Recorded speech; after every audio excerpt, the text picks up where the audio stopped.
Hello everyone and welcome to Cinderful Gaming. I hope you're all doing well, I hope you're all staying safe, and most of all, I hope you're all fighting that war against the grey.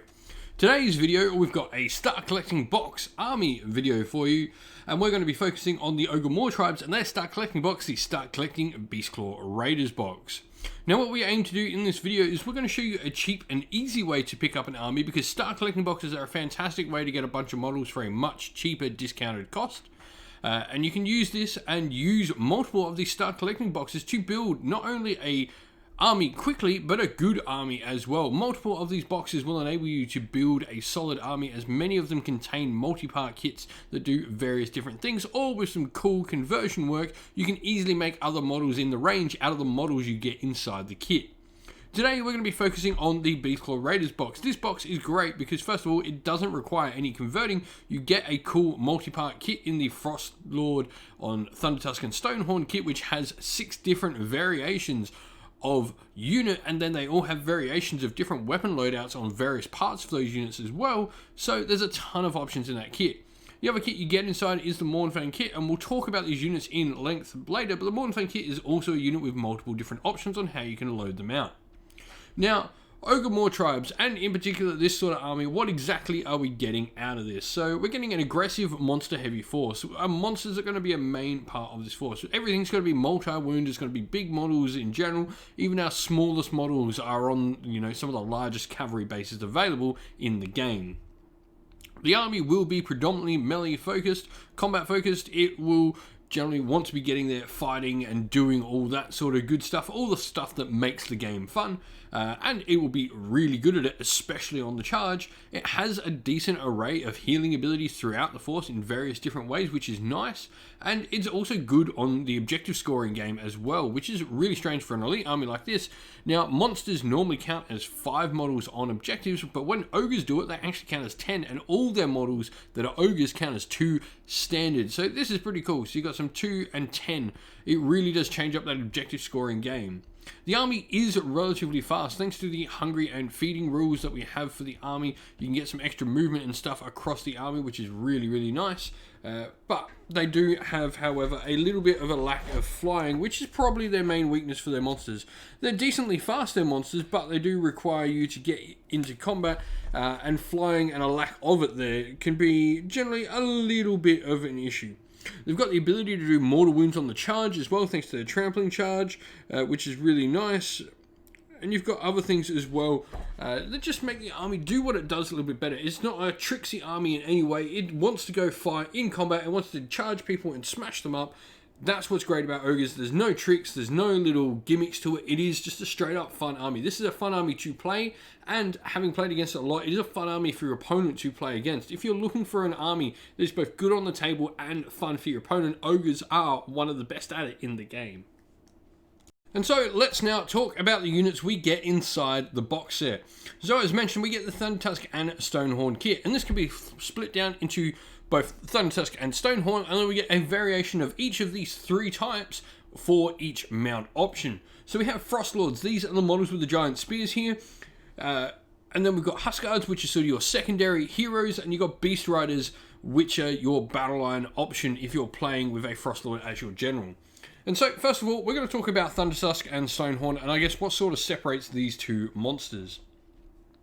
Stonehorn straight up are a combat monster. They have really good damage potential on their attacks. They can do a lot of damage. They also have a built-in ward save, which is really nice, of a 5+.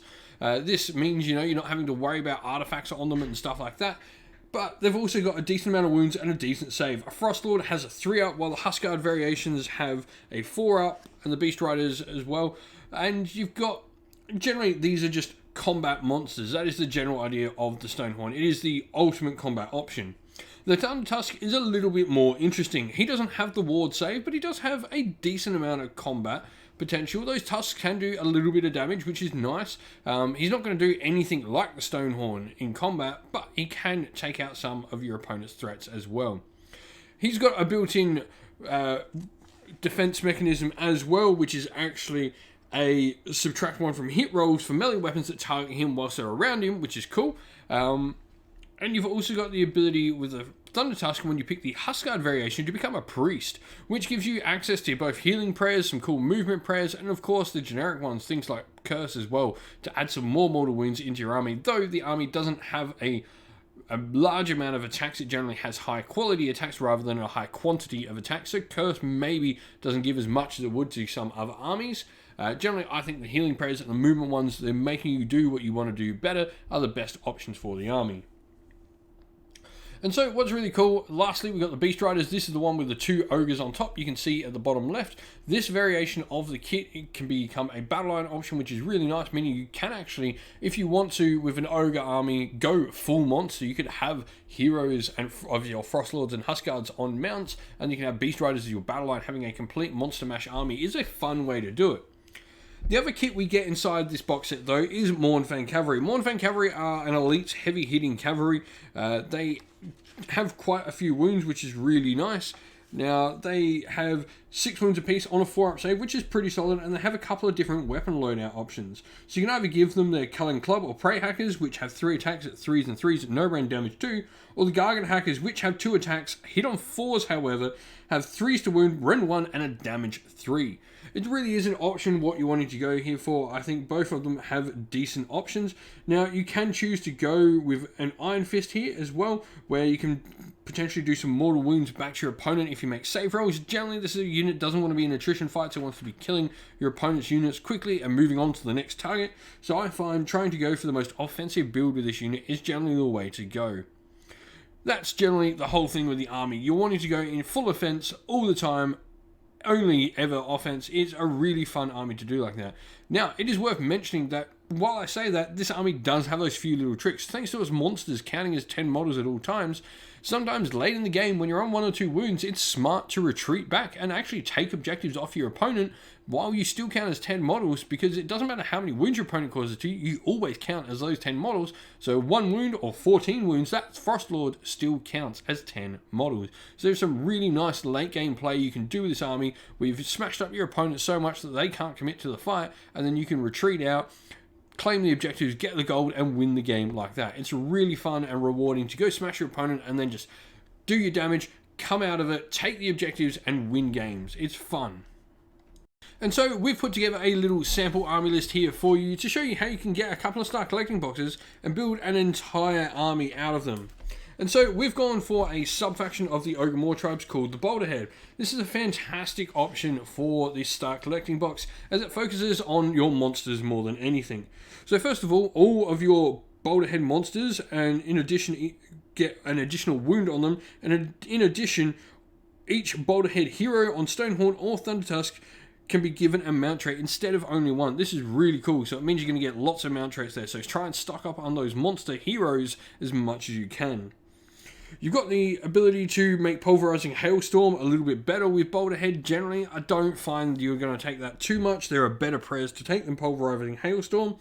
But you've also got the command ability, Dig Deep Your Heels, where in the command phase, you can, at the start of the phase, if you pick one friendly Boulderhead hero that has a mount, and until the end of the phase, you count as being on your top bracket. Pretty good for making sure your monsters can always hit their top damage. Probably more, I guess, worth it using on a Stonehorn. Thundertusk don't put out enough damage to really warrant that command point use. They're much more a holding monster than your Stonehorns are much more the sort of pushing pieces to go smash. But you get a couple of cool command traits here and a good artifact. That's what's really great about this sub-faction. And so we've gone for a Frostlord on Stonehorn, who's going to be our general, and he's going to have the command trait and artifact from this particular sub-faction.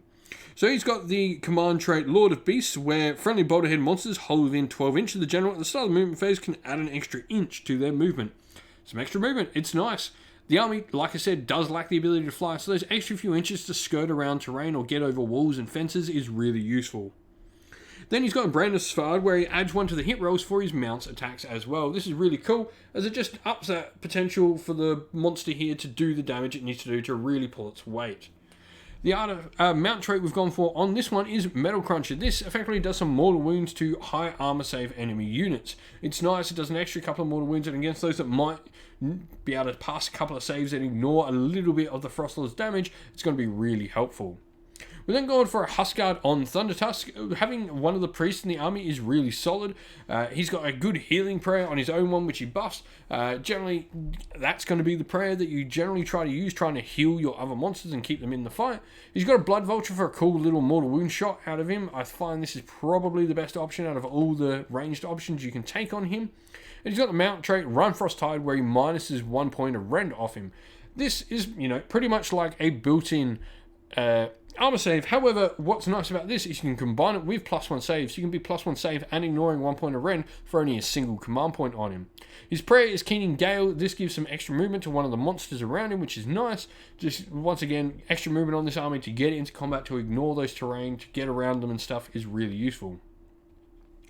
We then got a second Frostlord on Stonehorn, which is going to be our secondary combat monster. He's got Black Clatterhorn, which gives an extra +1 to hit on his horns, which is nice, meaning both our monsters here are going to have +1 to hit on their attacks. Now the Frostlord has his spear, which is really nice as well, does a lot of damage to the Huskards. Not quite as combat efficient, but they're both great options there, and I think with the +1 to hit on both of them, you're not needing to use all that attack, meaning you can save it for like all out defenses, ensuring those monsters stay in the fight for that little bit longer, or indeed using the command ability to make sure they can fight on their top brackets at all times. Unit-wise, we've gone for 2x4 Mournfang pack, and then 1x2 Mournfang pack, which rounds us up at 1995. Mournfang pack, this is really up to you on what weapon options you prefer. I love Gargant Hackers. I know they can be a little bit swingy, but +1 to hit now is so much easier to get. I think they're definitely worth their points. Core battalions-wise, we've gone for Hunters in the Heartlands, putting all our Mournfang pack units inside of that. You really can't fit too many different battalions in what we get inside these boxes, so I think this is great, just allowing our Mournfang pack to ignore the ability of our opponent to put, say, Roar on them, stopping them being able to get +1 to hit is nice, meaning those Gargant Hackers are going to go into monsters, not be roared, and be able to get the most out of them.